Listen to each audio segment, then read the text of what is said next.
Hi, welcome to the Marley Bird YouTube channel. In this video, I'm going to show you how to make this super cute peppermint scrubby. This is perfect for men and women, boys and girls. Great for the holiday season. Imagine attaching this maybe to a little jar of soft soap and giving it to a little kid, and they can use this in the tub to wash their body. You could make this in any color. There's a variety of colors of the Red Heart Scrubby yarn.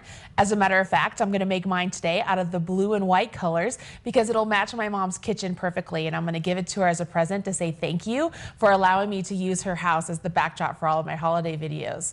This pattern is a free pattern available over at redheart.com. The video link, or the video notes down there, has the link, so go ahead and click on that. Get your materials and get your pattern. Join me back here and I'm going to show you how to make this super quick peppermint scrubby.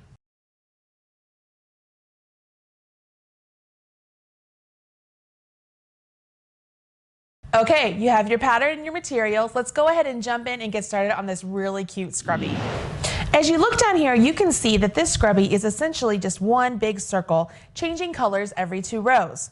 We create this circle by doing double crochets and increasing the number of double crochets in the stitches as we go out. At the very last row, we're going to finish off with several chains to create this nice loop that we can hang our scrubby on the sink or in the tub or wherever you're going to be using your scrubby. We're going to go ahead and we're going to cut our yarn every round instead of carrying the yarn up. The reason I want to do that is because I don't want to have floats going across the white or the red as I'm working along, and I don't want that for little fingers to be able to get into those as they're using this, whether it's to scrub the pots and pans or to wash their body. So we're going to cut the yarn and just weave it in at the very end. What we're going to do here at the beginning is I'm going to get you started with the beginning round, and then work this round 1 and then work round 2, and then we're going to talk about the subsequent rounds because they're virtually identical to the first couple rounds. It's just we're going to increase the number of stitches we're going to do. So let's go ahead and jump in and do that.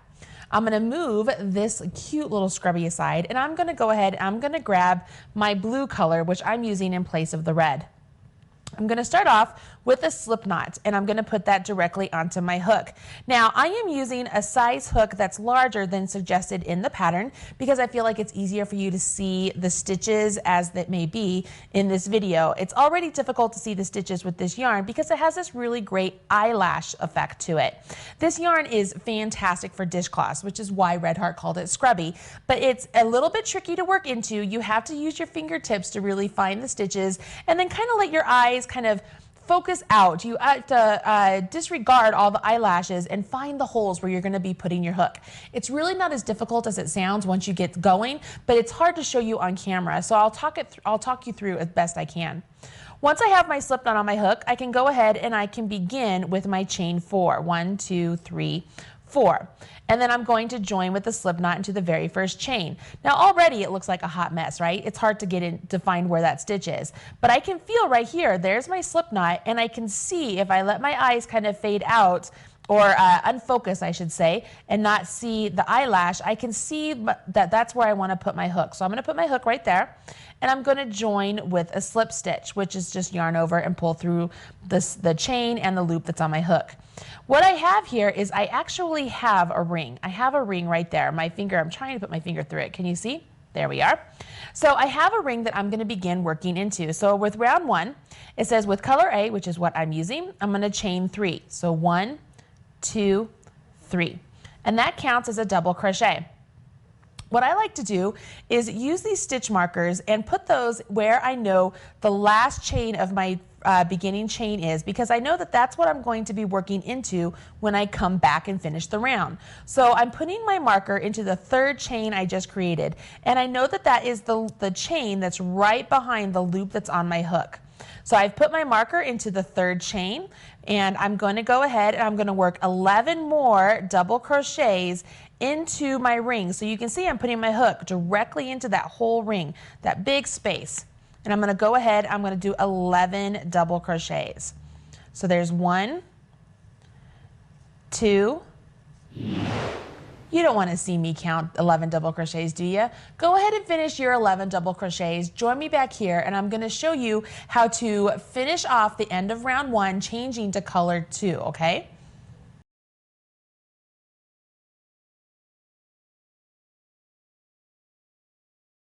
So I'm at the end of my round 1. I'm beginning to go into round 2, but to finish off my round 1, I need to put a slip stitch into my marked stitch. See how important it is that we mark that stitch?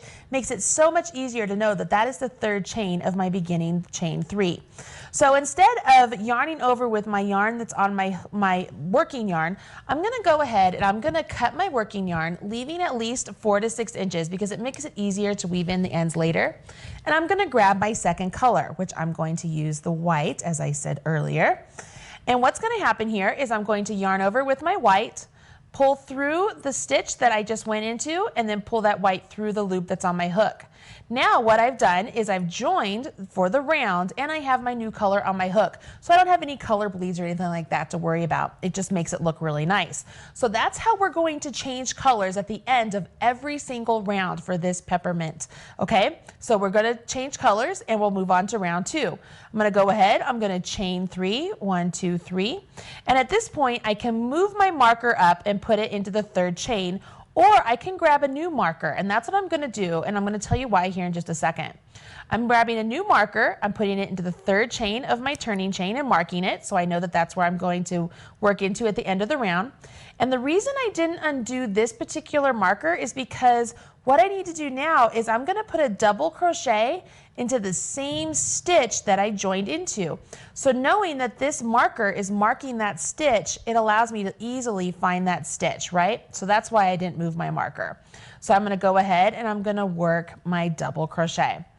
Now I can move on to the next part of the instructions, and it says I'm going to do 2 double crochets in each of the remaining stitches, okay? So I'm going to go ahead, yarn over my hook, and to find the next stitch, I can use my left hand here and I can find the actual post of the stitch of the double crochet I created before. And then knowing that at the top of that post I'm going to find my V's, I can just stick my hook in. I can find that hole and see that that's where my V's are. Now I know it's difficult to see that that's the top of my stitch, but I promise it's there. So when I yarn over and pull my yarn through, I'm actually working into the stitch. Can you see that? So I'm going to complete my double crochet. So that's 1, and I have to put 2 there. Then I move on and I'm going to put 2 into the next stitch. What this does is it allows us to increase for the circle. I can get that in there. Sorry, I can't talk and get that in there at the same time. We're going to increase our circle in intervals, so that way it will lay flat and look nice. So there is 1 and there's 2. I move to the next and I'm going to put 2 into there. Go ahead and finish this round putting 2 double crochets into each stitch that you created on this round. You're going to finish off and you'll have 24 double crochets. At the end of the round, before you join with a slip stitch to your marked stitch, make sure you're joining with your new color, okay? Because we want to make sure our new color is ready for our next round.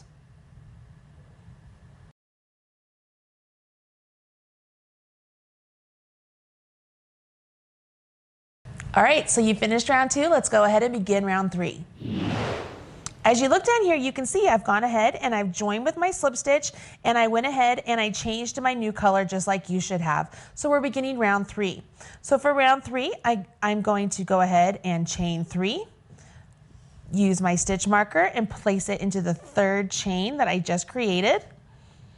And I'm going to increase in intervals on this round as well. So I'm going to begin by putting a double crochet into the same stitch that I joined into. And I left my marker there yet again so I could see where that was. And then I can see that I'm going to do a double crochet into the next stitch, just 1. And then I'm going to put 2 double crochets in the next stitch. So I've yarned over, and I'm going to put 2 into the next. 1, 2. Now what this does is when I repeat this a total of 11 times, it makes it so that way my circle is going to lay flat. So as long as I keep this interval of 1 double crochet and then 2 into 1 stitch, I will have a flat circle. Now this does the same thing usually if you're doing any sort of circles, as in even like the top of a hat.